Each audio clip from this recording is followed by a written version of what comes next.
নেতানিয়াহুৱে ট্ৰাম্পৰ প্ৰচুৰ প্ৰশংসা কৰি কয় যে আমেৰিকা আৰু ইজৰাইলৰ মাজত থকা বন্ধুত্ব আৰু বিশ্বাস চিৰন্তন।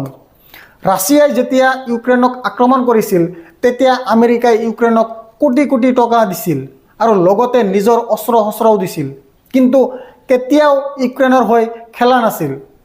আমেৰিকাৰ বাবে ইজৰাইল কিমান গুৰুত্বপূৰ্ণ বা ইজৰাইলৰ আমেৰিকাত কিমান প্ৰভাৱ আছে যে আমেৰিকাই কোটি কোটি ডলাৰৰ সামৰিক সঁজুলি আৰু যোগান থকাৰ পিছতো ইৰাণৰ বিৰুদ্ধে যুদ্ধত নামিল। ABCয়ে প্ৰকাশ কৰা অনুসৰি 21 জুনৰ নিশা এই আক্ৰমণৰ বাবে এবছৰৰ পূৰ্বে আমেৰিকা আৰু ইজৰাইলে যৌথ অনুশীলন চলাইছিল।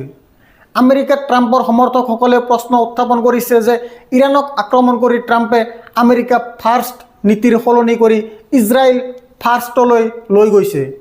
সাংবাদিক গ্লেন গ্ৰীনে এজন ব্যক্তিৰ টুইটাৰ স্ক্ৰীনশ্বট দেখুৱাইছে যে আক্ৰমণৰ পিছত ৰাষ্ট্ৰপতি ট্ৰাম্পে এই ইজৰাইলী সাংবাদিক বাৰাক ৰেবিটক ফোন কৰি তথ্য দিছিল।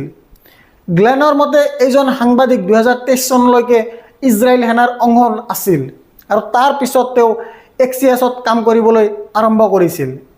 বাৰাকে নিজৰ টুইটত লিখিছে যে ট্ৰাম্পে কৈছে যে আমি বহুত সফলতা লাভ কৰিছোঁ, আপোনাৰ ইজৰাইল আগৰ তুলনাত অধিক সুৰক্ষিত।